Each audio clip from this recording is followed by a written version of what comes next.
She would have been like. All right, can you please rise and join me in the Pledge of Allegiance? I pledge allegiance to the flag of the United States of America and to the republic for which it stands, one nation, under God, indivisible, with liberty and justice for all. Thank you and good evening. Tonight is Tuesday, January 28th. It's a little after 7:30. We just came from executive session where we discussed police sergeant appointment and sustainability committee appointments. We are very lucky to be joined tonight by our newly elected, new representative, Congressman George Latimer. Where we feel very honored to be on your stopping list within your first month in office. I know we've had a very long history with you, George. As our state assemblyman representing the Village of Rye Brook, state senator, county executive, and now our congressman. So we appreciate everything that you've done for the Village of Rye Brook over the years and the support that we've enjoyed from you. And so we're very honored to welcome you to our village board meeting. Well, thank you very much, Mr. Mayor, members of the Board of Trustees, and to Chris and Ralph. And everyone, thank you for the opportunity to come and visit with you. It's true, I've been, I guess, job hopping over the last 20 years, with different titles. But in this particular case, I appreciate you seeing me early in the year, and there are issues at hand. I'll be very brief for tonight's purposes, but it'll lend us to other conversations that we'll have in the offices as convenient to you and the other members of the board. The first thing I want to do is just go over a few, basic bits of information I have here. Sure. We have opened up a district office in the same place that my last two predecessors have it, in downtown White Plains at 222 Mamaroneck Avenue, Suite 312, and on it you have our phone number, and that is the local place with which to reach me at. Our district office director is Ellen Hendricks. Ellen worked with me in the county, and the good news is Ellen is a town councilwoman in her own career, so she knows exactly what it's like to be in local government and go through all of the issues that have to be dealt with. We haven't fully staffed up yet, but we have a few other people on board.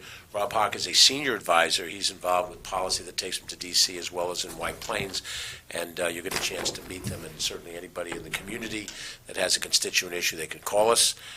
Or they can come and visit us, 914-323-5550. We'll have an open house at some point in time relatively soon and invite everybody to come and be a part of it. The reality of my district is I have an office in White Plains. I also have one in Co-op City, and that covers the Bronx portion of the district. This district is the southern half of Westchester County, so basically across 287 and south. Not exactly that, because 287 is a little bit further south of where we are here. But in general terms, it includes mid-Westchester County south and then a piece of the Bronx. So we have a Bronx office as well in Co-op City. Down in Washington, I'm in the Longworth building, room 1507. If you are coming down to Washington, let us know in advance. I'd love to see you. If it's the day that I'm in town, I'd welcome the opportunity to give you a little tour, at least on the House side. The Senate side is a little more difficult to get into. They look at us House members as the junior members, so we'll be happy to connect you to Senators Gillibrand and Schumer, and you can have an experience doing that. So you're welcome to do that. Reach out to us. Most of you have my personal information. You know how to reach me in a moment's notice as issues arise. I've been assigned two committees.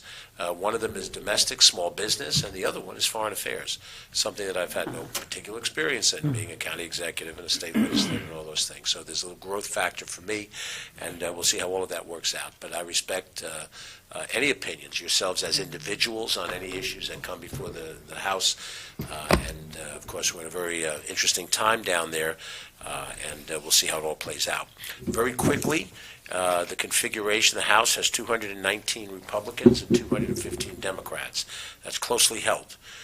3 seats will make a difference one way or the other. There's one open seat right now. There may be a couple of other open seats based on appointments to federal office that President Trump has made, and we'll see how that plays out. It's a 2-year term of office, so this configuration of the House will be up in 2026. The Senate is 53 Republicans, 47 Democrats, and that means that President Trump has a functioning majority in both houses of the legislature. What that will mean in practical terms, we'll see. but that means I am in the minority. I've been in the minority before. I represented you in the state Senate in the minority, and we worked through circumstances, and we'll see how it works this time around on different issues. There are a lot of different things to talk about, but I think probably the most important thing right now is the executive orders that have come from President Trump include a number of different things that represent some concerns, and they're concerns that affect the village. And I know you're already working on this. Chris is, and the mayor, we spoke about this briefly. We need to identify all of the areas that may fall under the president's executive order that pauses funding for all grants and programs nationwide. That means every village, every town, every city, borough, county, whatever, state governments. He has stopped any reimbursements in those areas. He shut down the Medicaid portal for the states, all 50 states. Aren't getting any Medicaid reimbursement. Now, ostensibly it's to assess as he's coming into office, the spending. He's indicated he's wanting to make major cuts to the spending in the federal budget, and we'll see what that looks like. The Congress has to be a partner in those decisions. I just finished 7 years as an executive at another level of government, and I would always talk about working with the Board of Legislators on these things, not to act unilaterally. We'll see how that plays out. But the threat exists that he may make decisions not to go through with funding different programs, and we are in court to challenge that decision because many of those commitments were made legally. They were made by those who had the authority to make those commitments, and they're locked in, and they're not subject to the whim after the fact. I'll give you the obvious example. As county executive, I did not particularly like the deal on Playland. I did not have the ability to terminate that deal.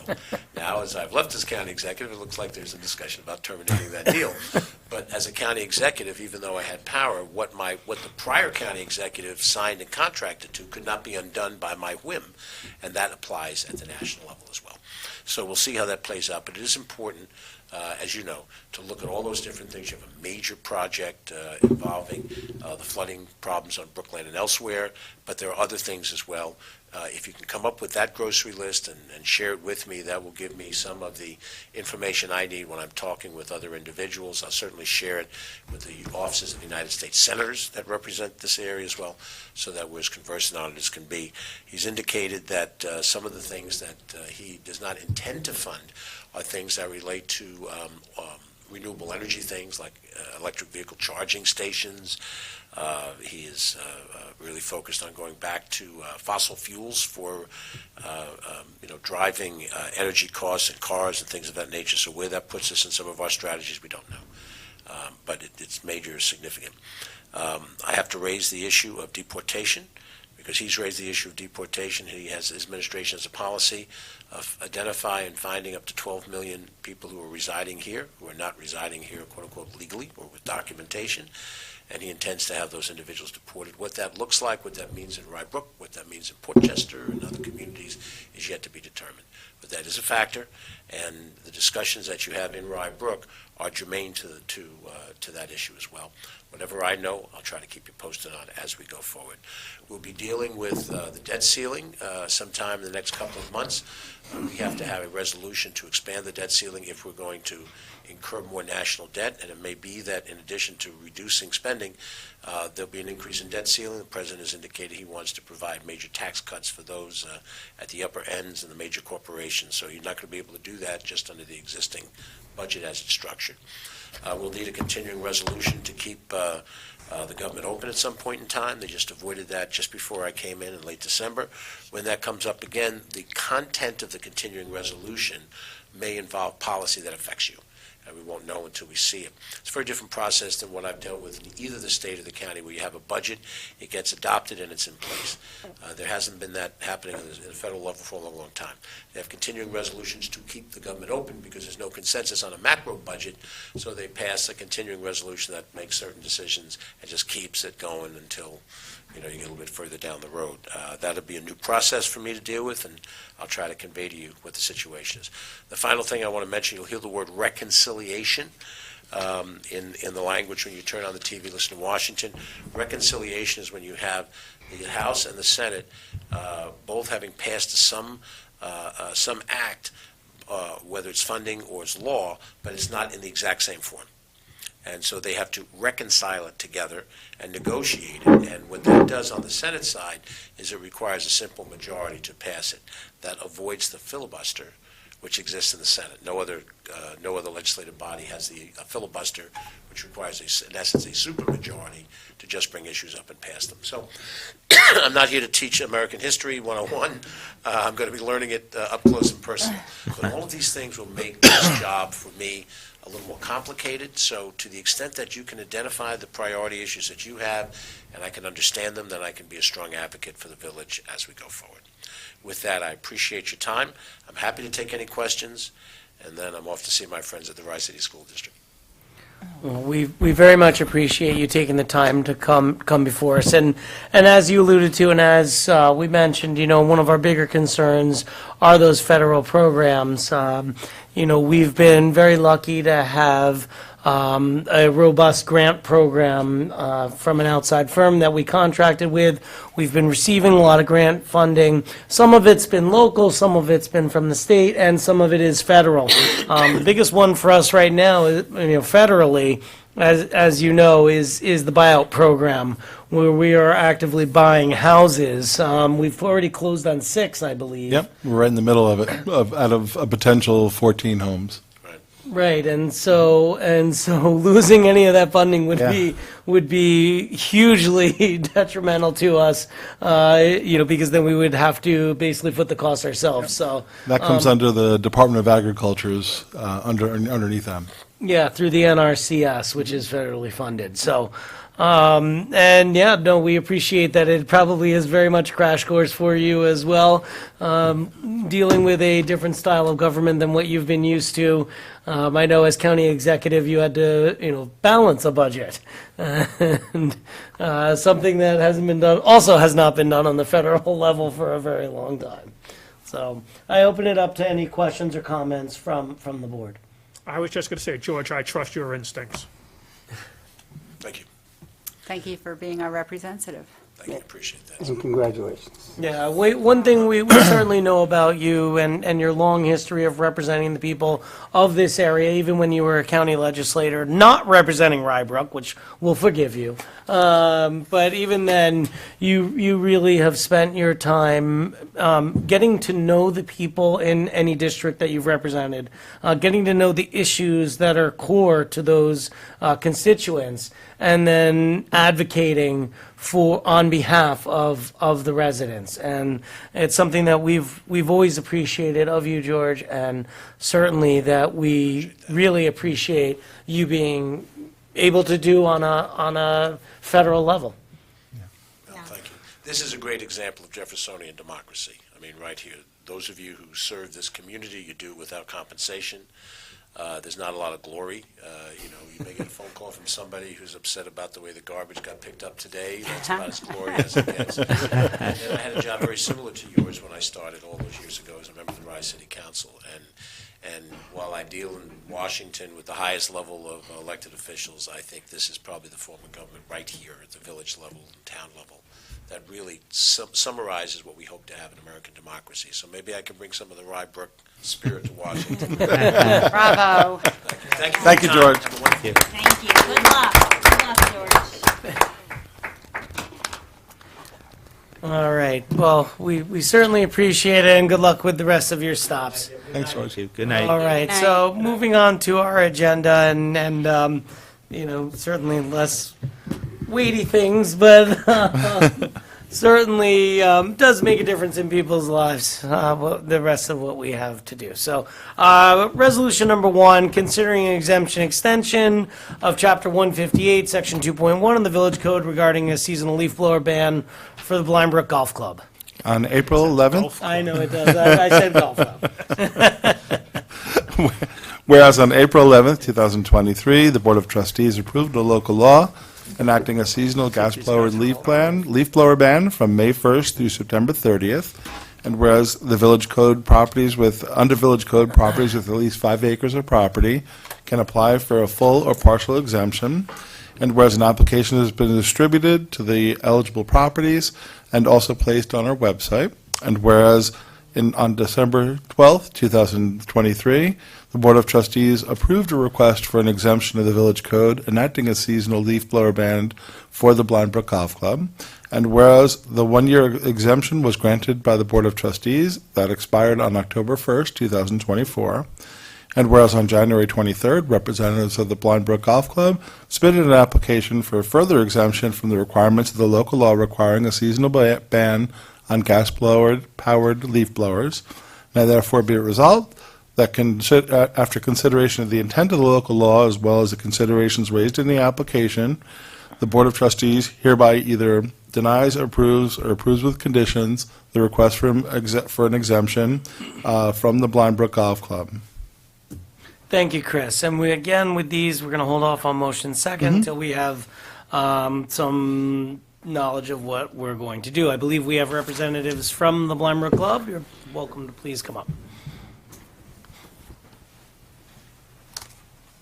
Good evening, Mr. Mayor and Board of Trustees. I'm Michael, closer. Yeah, thank you. I'm Michael Ford, the golf course superintendent at the Blind Brook Club, and this is Mr. Bob Gallagher, the general manager. We've now completed 1 year of the seasonal leaf blower ban, and the condition that was granted to us last year, we used electric-powered backpack blowers during that ban from May to September on all of our smaller surfaces on the golf course, including tees, greens, and approaches. On our larger acreage of fairways, we were allowed to use our tow-behind gas-powered blowers. And the reason we asked for the exemption was that currently no manufacturer makes a compatible electric-powered tow-behind leaf blower. And that is still the case this year. No manufacturer has created one. We doubled our inventory of our backpack blowers in December of last year. Just after completing 1 year, we realized there were some deficiencies with recharging batteries and things of that nature. So we went ahead and doubled our fleet, bringing it up to 15 leaf blowers, battery-powered leaf blowers. But yet, we still do not have one for our larger blower that we use on a regular basis. Thank you. And, I certainly want to say, it's nice to hear that you're making the investment in the newer technology. Do you have something? Yeah, I'm a new guy. I just started here in June. I came from Florida. I don't know why I'm here. Oh, right, when it's 5 degrees outside. I'm in Vero Beach with the dog, and I'm up here working at Blind Brook. But it's a great community. I've enjoyed my time here. And as Michael said, we really are compliant with the new regulation in all areas other than the mass acreage that we have on the golf course. And in order to properly maintain those fairways, we kind of need this large gas tow behind. And as Michael said, there's nothing on the market. I came from the Florida market.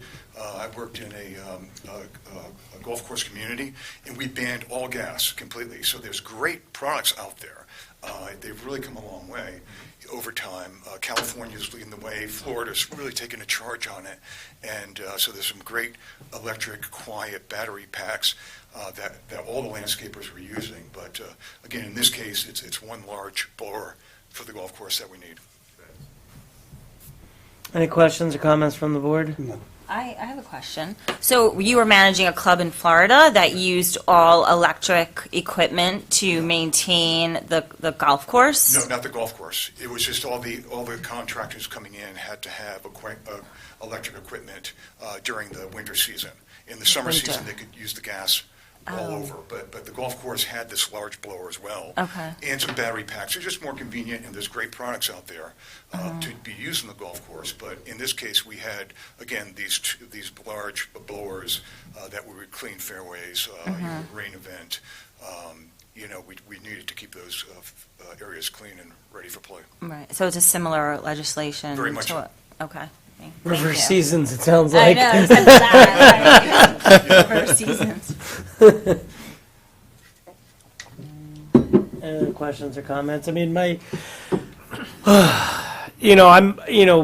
for this one, you know, I'm a little bit torn because, you know, I really don't see the technology getting there by next year or the year after, really for the tow behinds. It's really so different from anything else. You know, given that you've made a significant investment for the smaller areas, I'm almost tempted to put a 2-year on this, as my personal opinion, but I'll go with what the board thinks. I would prefer to stick to year by year, Okay. but I don't, you know. I think that's a valid comment. Okay. I mean, yeah. Because if we're trying to work towards that end, even Yeah, if let's it's go just 1 year. a, you know, small chance each year that it may change, I would like to keep Right. that open. Okay. So can I have a motion and a second, please? So move. Second. All right. So Chris, I think we have a motion for the 1 year Got it. Under the same conditions under as the last same year. conditions. Yeah. In other words, we're not blowing near the residents' homes, correct? Yeah. Is that that sound no good? Yeah, thank you very much. I Right. appreciate your consideration. Thank you. All right. Any Thanks other for questions coming. or comments from the board? No, I hope it gets Okay. warmer for us and for you. Oh yeah. Welcome to Westchester winters. I live in Port Chester, so I drive by every day, you know, my little commute up King Street. It's Right. a wonderful community.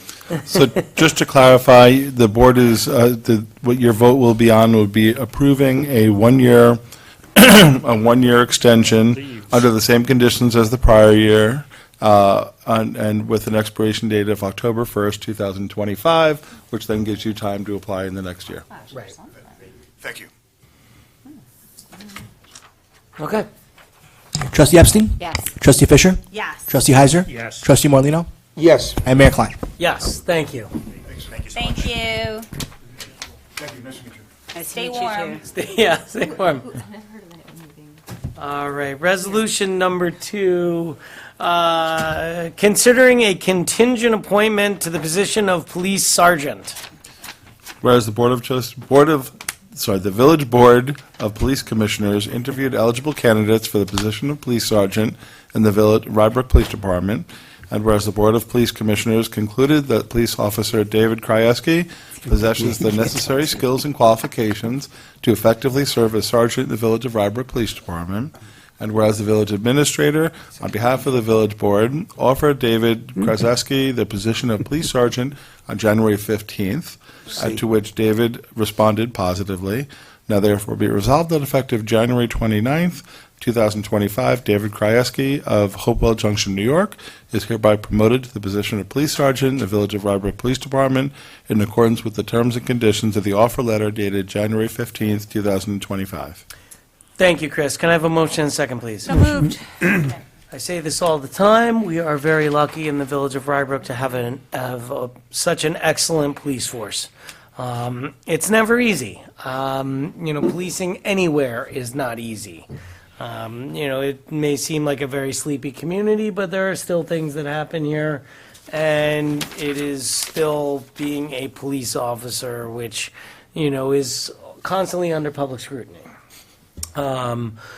We've recently had a change at our chief level from Greg Austin, who was our chief for a long time, and now we're very lucky to have Eric Dengler as our new chief of police. And like with many other positions, there's a lot of changeover that's occurring as this happens. Eric having been a sergeant himself not too long ago.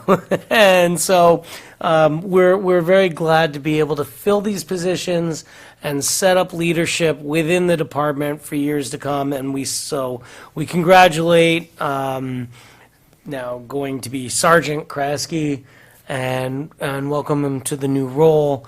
And, thank David and Eric and everyone else on the police force for all that they do on a daily basis. Any other questions or comments? Just urge everybody to be safe. Yeah, please Yes. be safe. Yeah. And keep their key fobs at home. Right, and for our residents, yes, please bring your key fobs inside. Don't have them in visible locations. and make sure you lock doors, lock cars, all that other good stuff. Basically, what we're saying is exercise common sense. Yes, please. Right. Any other questions or comments? Nope. Trustee Epstein? Yes. Trustee Fisher? Yes. Trustee Heiser? Yes. Trustee Morlino, Yes. And Mayor Klein. Yes, thank you, and, we'll have an opportunity to congratulate the sergeants when we will do a little ceremony, either at our next meeting or the one after, probably one of the meetings in February would be my guess, unless possibly the first meeting in March, but my guess would be in February. Yes. So we will do that then. Thank you. All right, resolution number 3, considering appointments to the Sustainability Committee. Okay, give me 1 second. And I apologize because that one's not really popping up for me. So It's out of order. The backup is the hidden one is out of order.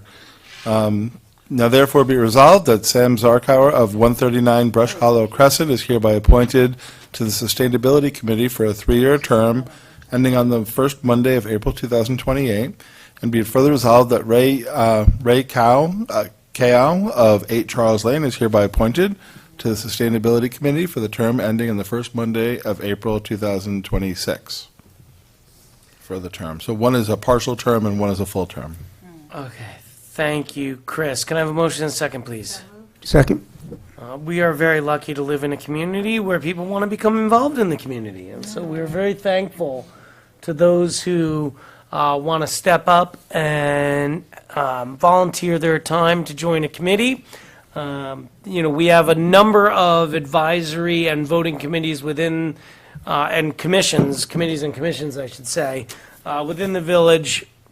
And, I just want to say thank you to these 2 individuals for being willing to volunteer their time on the Sustainability Committee, something very close to my heart, having been the first committee I volunteered on when in the village and was a chair of, and I know someone else sitting next to me who also was previously on that committee, and so we, and I know all of us here have served on various committees and commissions over time, and we understand how important it is to have this level of commitment of volunteerism from our residents that really help make Rye Brook a better place. That's what they're really dedicating their time to doing. So I just want to say thank you for being willing to do so. Well, also, serving on these committees will not adversely affect your income tax. Yeah. Right.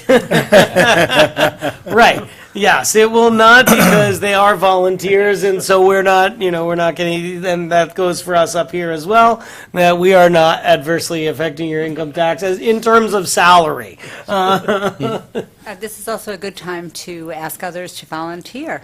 Absolutely, and we are Yes. always looking for volunteers for our various boards and commissions. We will be sending out notice to the community in the coming days, if not weeks, asking for other volunteers, and we appreciate anyone who would be willing to step up to do any type of volunteering on those boards and commissions. Any other questions or comments on the Nope. resolution in front of us? Trustee Epstein? Yes. Trustee Thank Fisher? Yes. Trustee Heiser?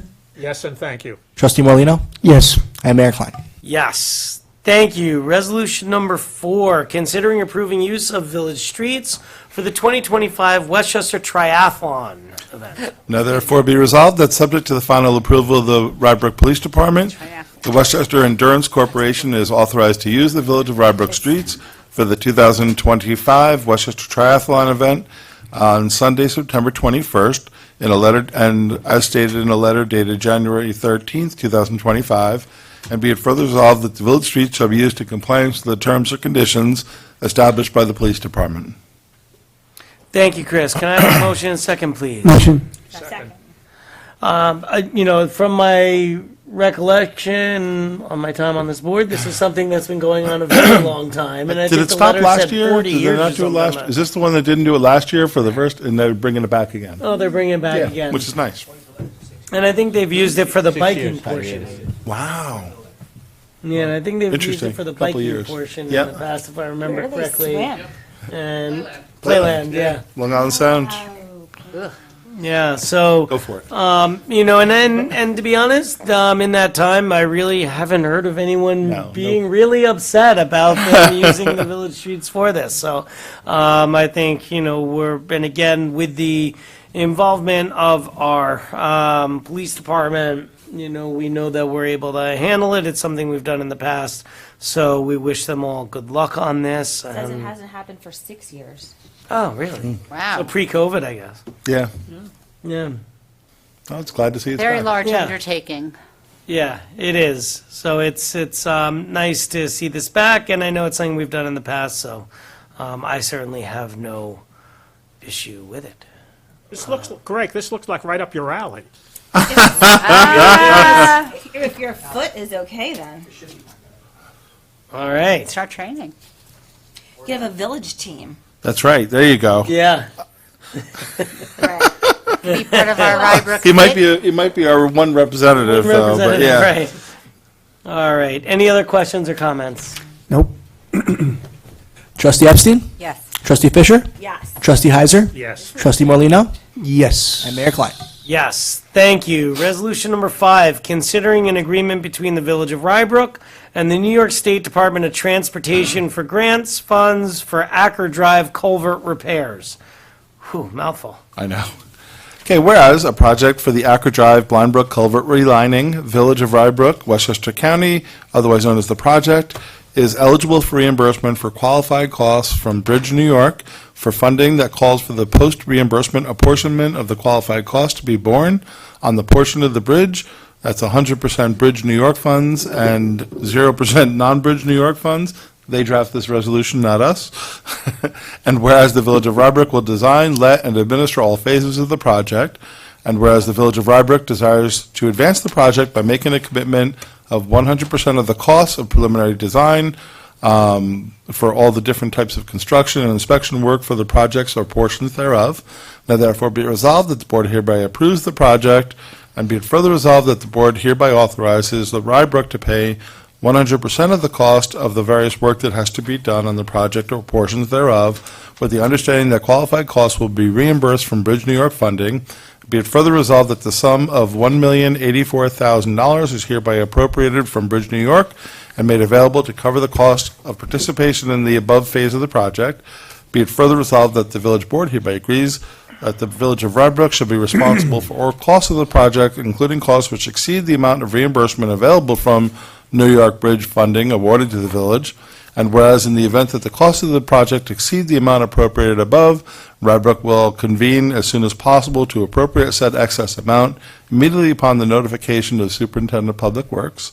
And be it further resolved, the board hereby agrees that Rye Brook hereby commits that construction of the project shall begin no later than 24 months after the award, and the construction phase shall be completed within 30 months.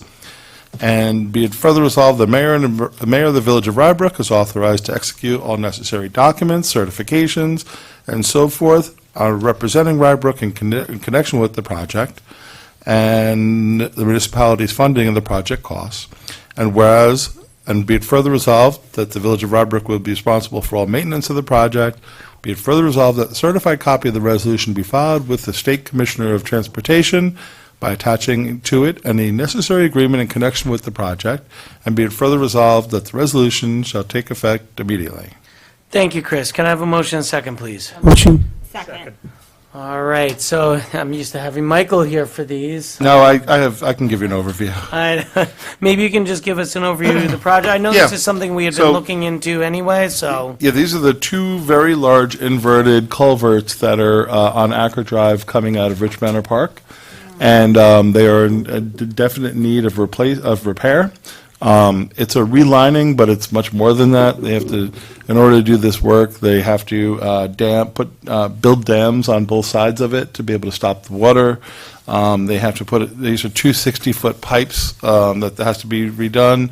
They have to reestablish the bottom. They're going to have to relay the bottom of the piping.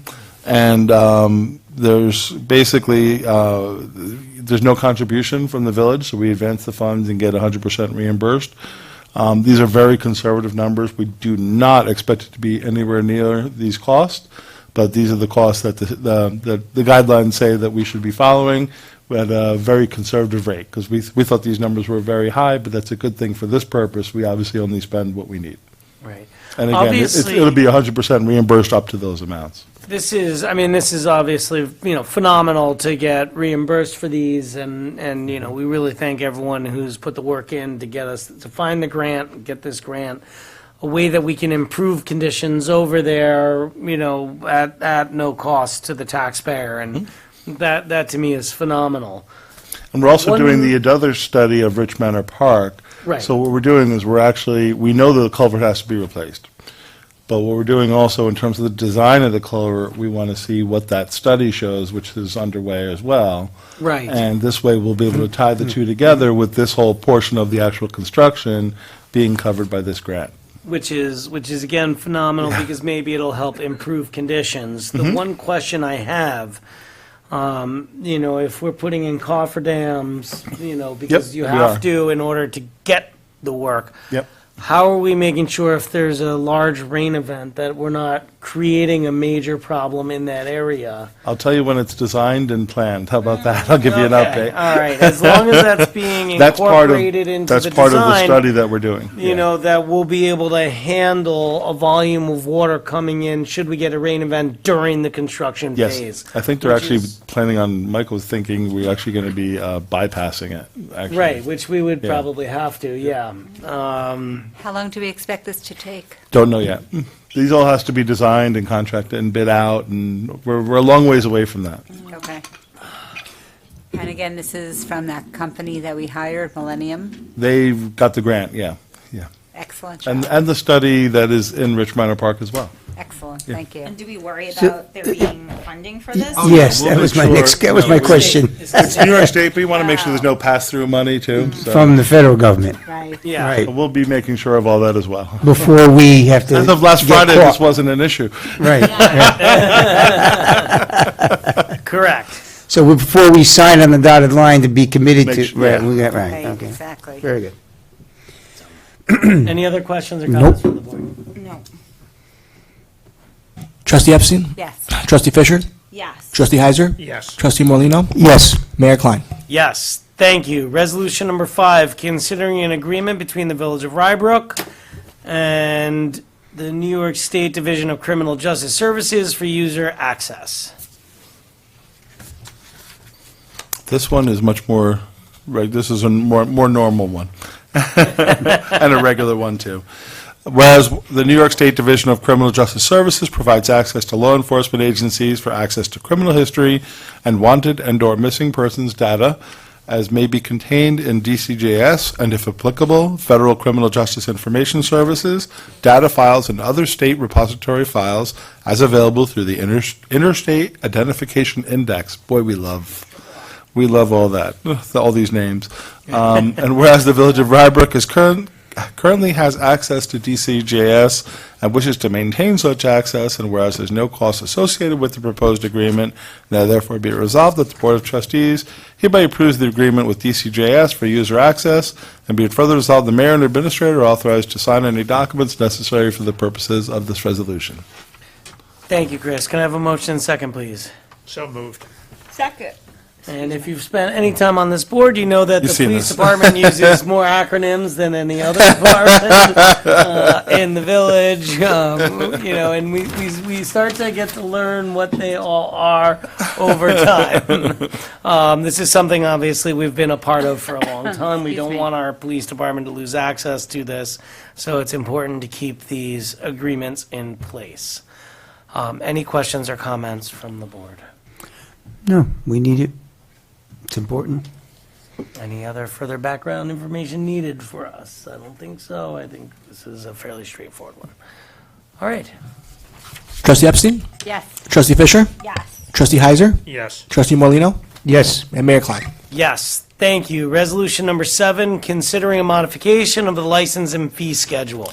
Whereas the Superintendent of Parks and Recreation has proposed 2 programs for interested youths, and whereas the proposed programs are Rookie League and T-Ball respectively, and whereas Rookie League will have skill sessions on Thursdays and games on Sundays, and T-Ball will have 45-minute skill sessions, followed by a 15-minute game on Saturday mornings, which will progress to 15-minute skill sessions, followed by a 1-hour game. And whereas the superintendent of Parks and Recreation has proposed a fee of $250 for both programs while utilizing an outside contractor who'd receive 75% of the program fees and the village receiving 25%. Now therefore be it resolved that the Board of Trustees hereby approves modifying the village license and fee schedule by adding the following programs, and that's the Rookie League program for $250 and the T-Ball program for $250. Thank you, Chris. Can I have a motion and a second, please? So moved. Second. I thought, did we not already have these in place? No, there was a different program. Now we're looking to use a program through Justin Sherman of Just in Time, and who comes very well. We've checked references. He's in a lot of municipalities throughout the county and has a very good reputation. It's something that our Little League groups have also, I know at least our Little League, Right, one of the the league group was groups. saying, yeah, Right. Okay. this is something that should be considered, so we wanted to try it this year. All right, wonderful. Is he, I have one question, I wish Bert could answer it. Is he going to be doing this, or does he hire people? He's got a lot of people that work for him. He does this throughout the county. Okay, all right. He oversees it. I'm assuming he'll spend part of the time on there, but I'm sure can't be everywhere at once. Gotcha. All right, any other questions or comments? Trustee Epstein? Yes. Trustee Fisher? Yes. Trustee Heiser? Yes. Trustee Morlino, Yes. and Mayor Klein. Yes, thank you, and we hope the program goes well. I know Bert's probably done his research, and so. Yes, he's we're- checked a lot of references on it. Yeah. Resolution number 8, considering approval of the minutes for the meetings held on August 13th, 27th, and September 10th, 2024. I didn't mention it, but I also sat in and interviewed him. I interviewed him as well. Oh, you did? I did, Oh, yeah. okay. Now therefore be it resolved that the Board of Trustees approves the minutes for the meetings held on August 13th, August 27th, and September 10th. Thank you, Chris. Can I have a motion and a second, please? Motion. Second. All in favor? Aye. Opposed? All right, administrators report. Okay, I just have a couple of items. Our summer camp subcommittee has now had 2 meetings. They're trying to really get these meetings in a short amount of time because we know we want to get that information to the board so the board can set the fee schedule. So we've had, yes, 2 subcommittee meetings. The mayor's on the subcommittee as well as Trustee Epstein, and I think it's been very productive. And we've gotten recommendations, and there looks like we're going to be recommending some increases in some fees, and also some changes to how the program is done, so that I think it'll be even a better experience. But I think most people would say that it provides a really nice program for a very very reasonable cost, and I think some of the recommendations, if they're enacted, will make the program even better. The highway department is just out hitting a lot of icy streets right now. Got a lot of ice out there. We got a lot of icy conditions. We're just not getting the sun. So we keep getting, anytime you have anything popping up, hitting a lot of icy patches. George mentioned earlier about the governor's budget. That's something. Sorry, the governor's budget is also out in the state. So now we're looking through that budget to see what kind of impacts might be on local governments. Aid funding, or AIM funding, assistance to municipalities is again funded at the same levels as last year, which is a slight increase over the prior 15 years. It doesn't really amount to much money for us, but it does matter a lot to the towns, especially the cities in New York. Other things are in there too. The governor's budget, the EMS stuff is in there as well, making them essential services. That was in last year, but was taken out. So hopefully some of those items will get placed. Lastly, this is the one that George mentioned about the funding pause. Before it was stopped by the judge today, that basically what that did is that gave departments a lot of things people are trying to understand and learn right now about which programs are affected. Assistance to individuals are mostly still in place, but programs that are to places like us, the departments that oversee it, had until February 10th for them to respond, for those departments to provide, justification and information to their to the office of budget, and now, I don't know, with the judge holding it, I don't know if it gets put in place again, if that date will be extended, but we're trying to watch it closely and see what kind of impacts may be on the Village of Rye Brook. That's all I have for today. Great, thank you. And as Chris mentioned, Susan and I have been participating in the summer camp subcommittee. I want to thank the members who joined that committee, just voicing they're voicing their opinions and very heartfelt, opinions. They're really, there's been some great discussion, and hopefully we get some recommendations coming from that committee, which then as a board will have to, weigh and make decisions on, hopefully in a fairly timely manner so we can, allow people to start registering for summer camp. Yep. Um, Think warm, right? We can think warm. Yeah, and then we can start thinking about summer. Even just thinking about the warm weather is a delight. Although, as someone who does ski and enjoys winter thoroughly, it's kind of why I live in this area. I love the changing of the seasons, and so I don't mind this quite as much, even when I'm walking the dog. You can go to golf. And then I'll switch over. So, any other questions or comments from the I was board? just going to say, I don't mind the weather either when you're walking the dog.